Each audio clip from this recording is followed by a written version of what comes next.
When Mad Max Fury Road first came out, the media was talking about it like it was some kind of triumph for feminism. But looking at a movie through a feminist lens is like looking at a girl's p*** through a paper towel roll. You're only going to see the bits that you like.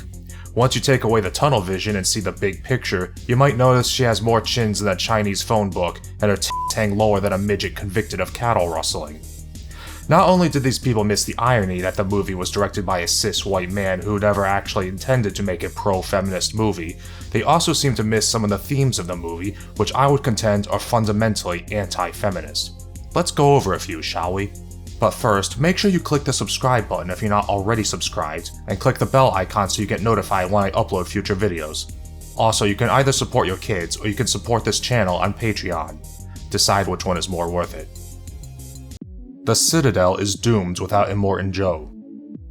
The movie ends with Max and Furiosa rolling into town with Immortan Joe's dead body strapped to the hood of a car. Everyone cheers that their tyrant is dead, but when you think about it, it's not really a happy ending. Notice how the first thing they did after they found out Joe was dead is they unleashed all the water? How much water do you suppose is in the well they're pumping it from? I'm sure it's not an infinite amount, which could be why Joe was rationing it at the beginning of the movie. We saw how these women were wasting water washing themselves earlier, so can we expect these people with no leadership experience to be frugal with their most precious resource now? Also, they said it needs to be pumped, right? It takes energy to run a pump, and that means they need fuel. So is that what the war rig was sent out to Gastown for at the beginning? To get fuel for the water pumps? Well, Max and Furiosa completely destroyed any chance at any continued alliance with Gastown when they killed their mayor, the People Eater, along with several of their warriors, so it looks like they're not going to have any gas for a while, unlike poor old Immortan Joe who always had too much. I guess they can always just annex Gastown, but how are they going to do that? Their only standing army, the War Boys, worshipped Immortan Joe like a god, and they were loyal enough to willingly die for him. Can we really expect them to work for the lady who killed their god? Well, the fact that she killed him is proof that he wasn't immortal, so maybe that would convince them he wasn't a god. Except we see that one guy literally take a bullet for Joe, so the War Boys obviously realized he wasn't immortal, but they worshipped him anyway. And to make matters worse, the War Boys are also the Citadel's mechanics. If they turn on Furiosa, who will maintain all of the pumps and generators? The Vuvalini? The aging women who controlled the only fertile land in the wasteland and were so incompetent they let it turn into a barren swamp? See, as bad as Joe was, his leadership was keeping the place running smoothly. Without him and his toxic masculinity, all of these people are going to die. But it's all worth it to stick it to the patriarchy, right?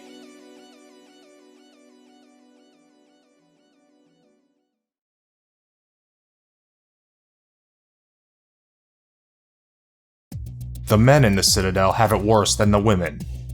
Everybody seems to focus on how this is a movie about women escaping their male oppressors, but it's just as much a movie about the disposability of men, and I think it's a real indictment of our society that so few people have noticed. It's like a reflection of how little sympathy society has for male victims in real life. Like me, for example.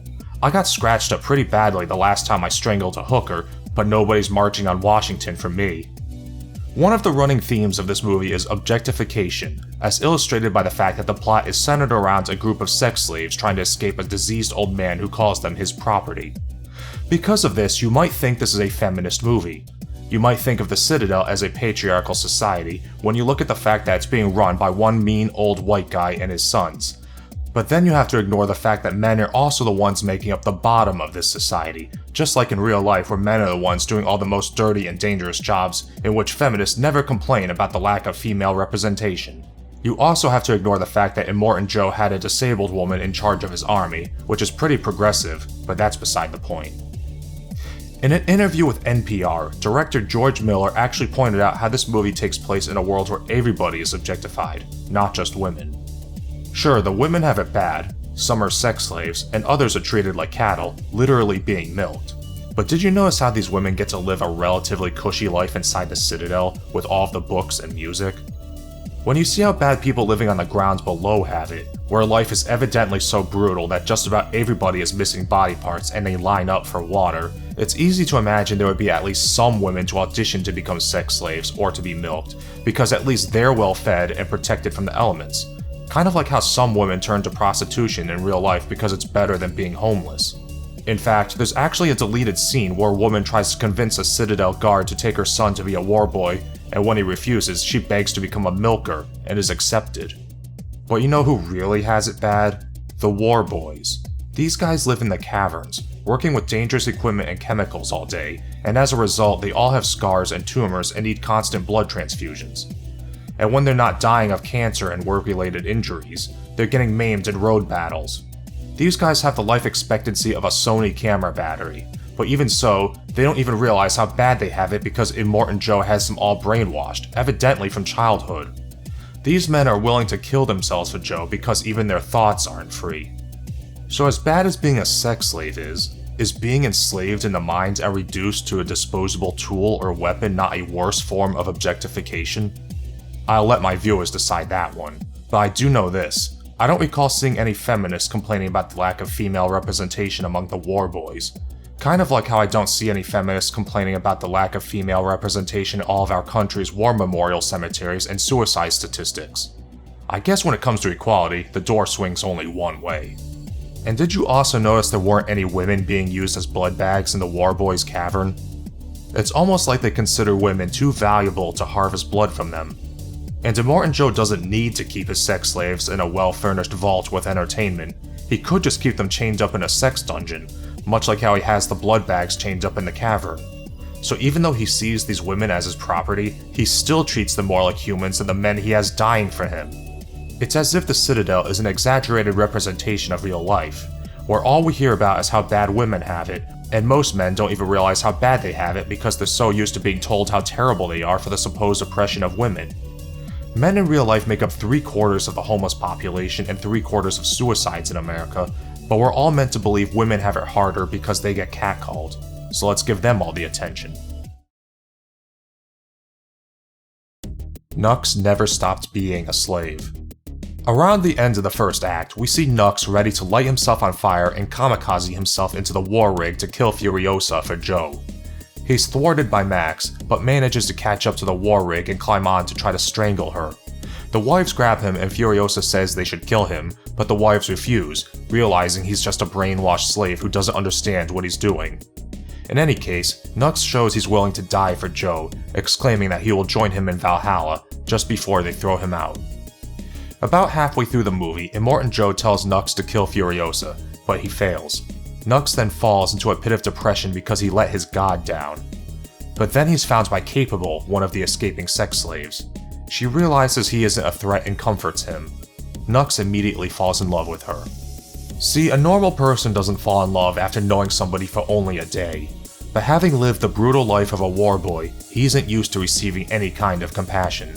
So he immediately falls in love with the first woman to show him any. Or at least he thinks he's in love with her, but he doesn't really know what love is. The moment Nux had a woman talk to him, presumably for the first time ever, he instantly decided to give up everything. He gave up the beliefs he was willing to die for, his identity as a war boy, everything he knew and everything that made him who he was, to join her side, just like that. And in the end, he sacrificed his life for her. It's like how men in real life base their self-value on their ability to protect and provide for women. When they find themselves unable to do either, they feel like they're too poor or too weak and don't deserve to be loved, and don't have any value as human beings, and so they fall into a pit of depression and end up killing themselves due to crushing loneliness and feelings of worthlessness. The movie plays Nux sacrificing his life as some kind of heroic moment of redemption, but it's not like he even died for a cause. It's pretty clear he sacrificed himself for Capable. Like dying for this woman is what he had to do to prove that he had value as a man. Nux never valued his own life. He was once willing to throw it away when he was worshipping Immortan Joe, and he was still willing to throw it away when he was worshipping Capable. He never got the chance to be his own man. He lived as a slave to Joe, and died as a slave to the affections of a woman. All things considered, he was always disposable. If this was a pro-feminist movie, I don't think this is the sort of thing you would acknowledge, considering the fact that feminist theory is entirely predicated on the boogeyman of patriarchy, which is the idea that men control everything and all societal inequalities are slanted in favor of men at the expense of women, which makes feminism fundamentally anti-equality. Feminists can't acknowledge the inequalities faced by men, as doing so would undermine the foundational narrative of perpetual female victimhood at the hands of men, which is why feminists have a well-documented history of doing things like disrupting conferences about male suicide, downplaying or even covering up statistics about gender symmetry and domestic violence perpetration, lobbying against fathers' rights, and making up loaded phrases like mansplaining to derail discussions about inequalities faced by men or criticisms of their movement in the public forums where they dominate the discourse while ironically pretending that women are underrepresented, while most either have no idea that men have any issues at all or see them as trivial, which contributes to men remaining silent when they are victims of domestic violence for fear of being laughed at or told they did something to deserve it.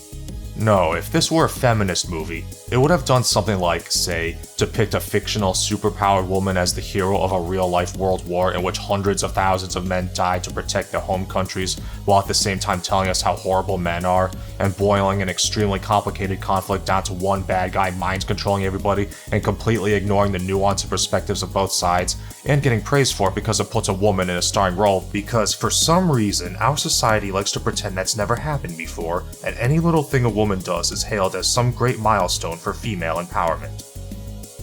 So those are 3 disturbing things you might not have noticed in Mad Max Fury Road. If you noticed any more that I didn't mention in this video, put them in the comments below. And for more videos like this one, be sure to subscribe and share this video, and don't forget to support this channel on Patreon.